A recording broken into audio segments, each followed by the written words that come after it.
This is Judge Joe Brown, and we're listening to We All Be News. News-free Dixie for the 21st century.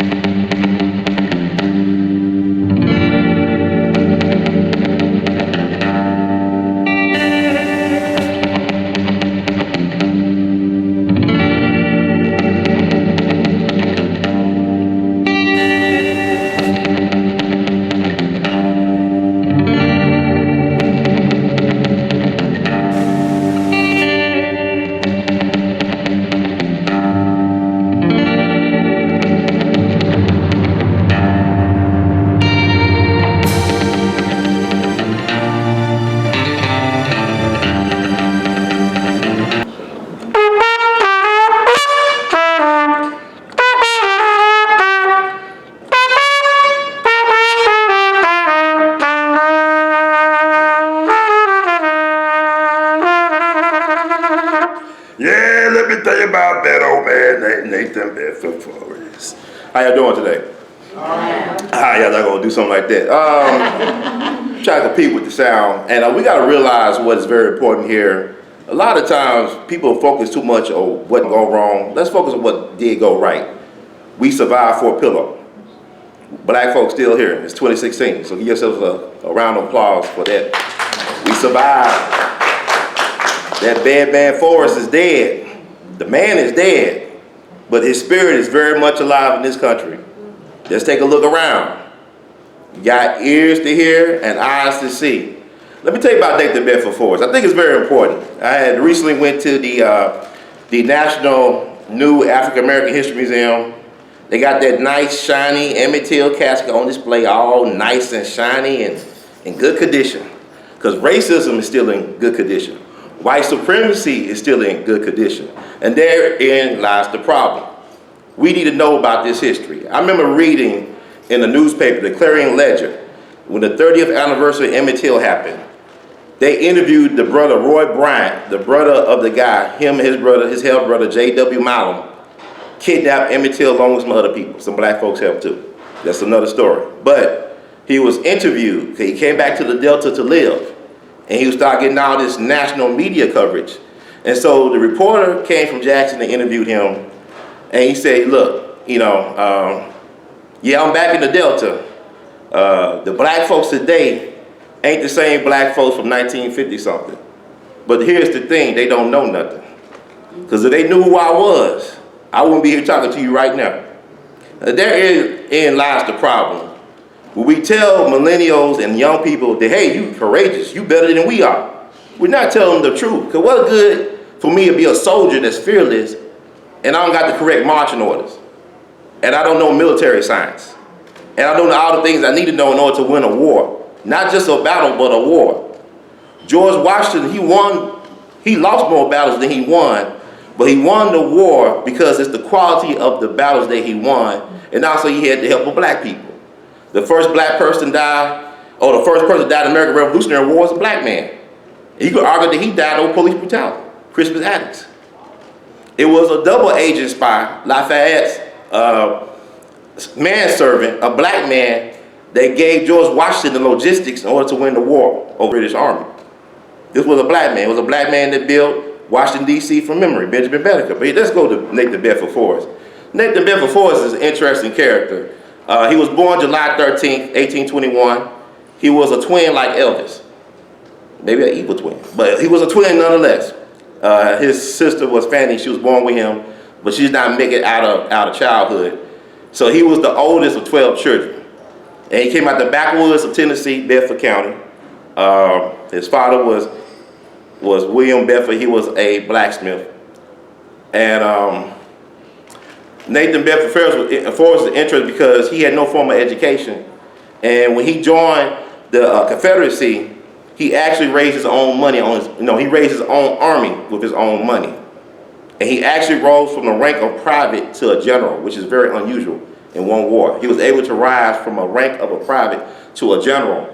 And his tactics that he did on horseback, he was an expert horseman. He was known as the Wizard of the Saddle. Is still studied in military academies around the world. So what he did on horseback, this cat with no formal education, no military training, is still applied in military warfare using tanks. As a matter of fact, people like General Patton, Ernest Rommel, the Desert Fox, the Nazi war tank genius, they all studied the tactics of Nathan Bedford ForREst in order to apply to their war strategy.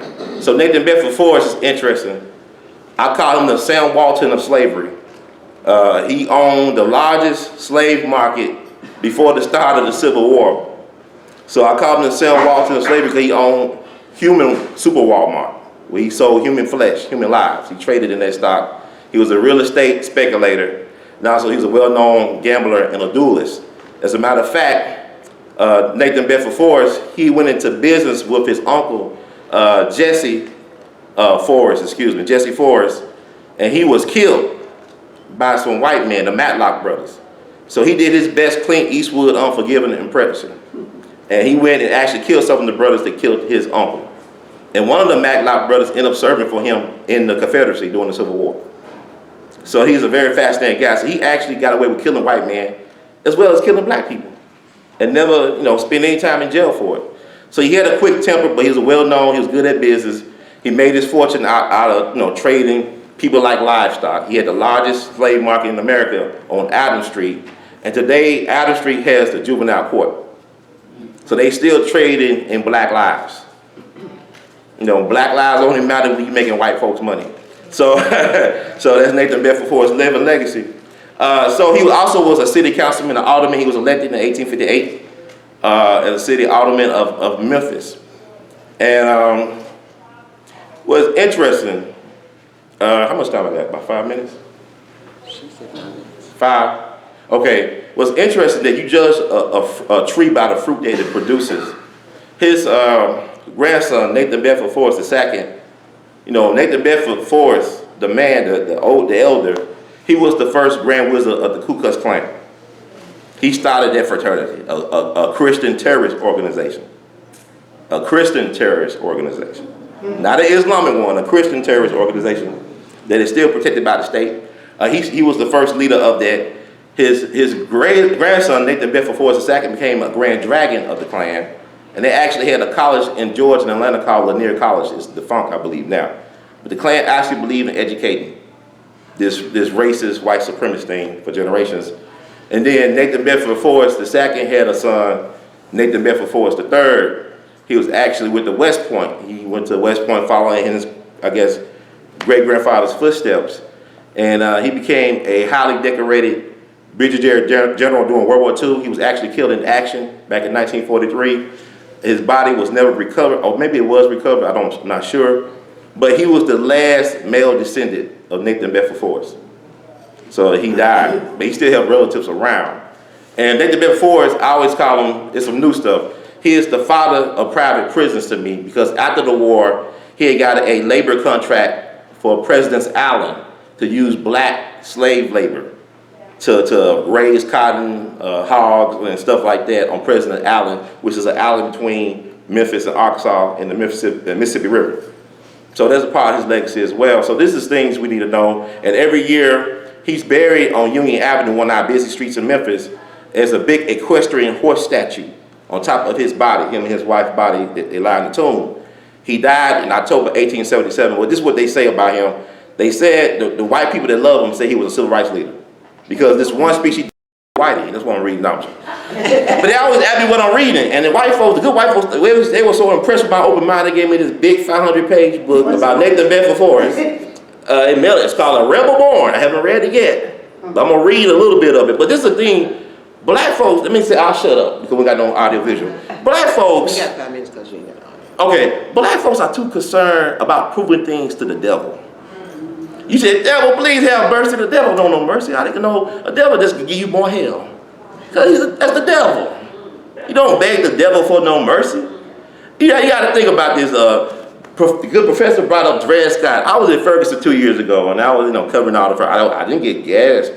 I knew where to go, And I was just talking to people that participated in Ferguson. Well, people don't understand. I went to school in St. Louis.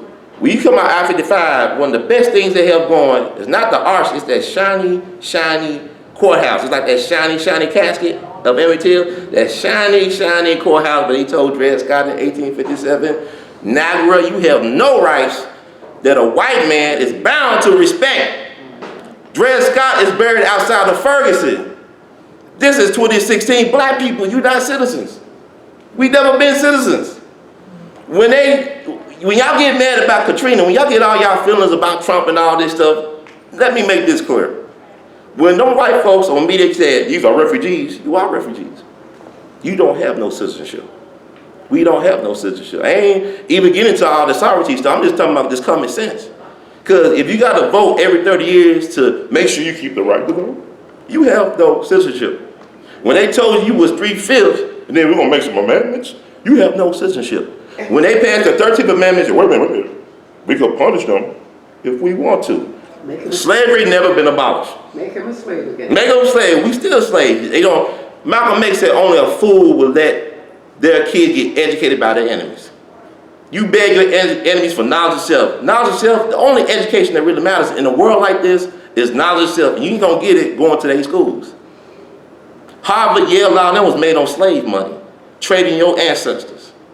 The largest healthcare provider in this country, you sell insurance policies on slaves. Wall Street was built by slaves. The first commodities were traded on Wall Street with black people, and they still trading black people on Wall Street.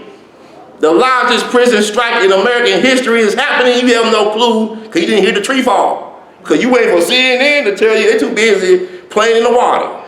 To tell you there's the largest prison strike going on right now. So what I'm saying is, if you depend on your enemies for a job, for your knowledge of self, and all this other stuff, you're a fool and you don't deserve to exist. Because the first law of nature is self-preservation. And one thing about people like BEdford ForREst, they didn't care about proving anything to black folks. They want you to know, I know who you are, but guess what? You'll never know as long as I am in charge, because once you find out who you are, it's over for me. Playtime is over. We can't let you know who you are. That's why they burned the library in Alexandria. That's why, I ain't talking about Virginia, I'm talking about Egypt. I'm from Memphis, not Egypt. I'm from Memphis, Tennessee. Okay? So don't crap, excuse me. They know, when they name places out of Memphis, they know about Freemasonry, they know all this stuff. What I'm saying, get hip to this stuff. Get hip to this stuff. America could not exist without black people. This is Africa. Black folks are already here. And I'm gonna dig you up another. Thank you. I'm sorry, God bless everybody. Keep hope alive. Thank you.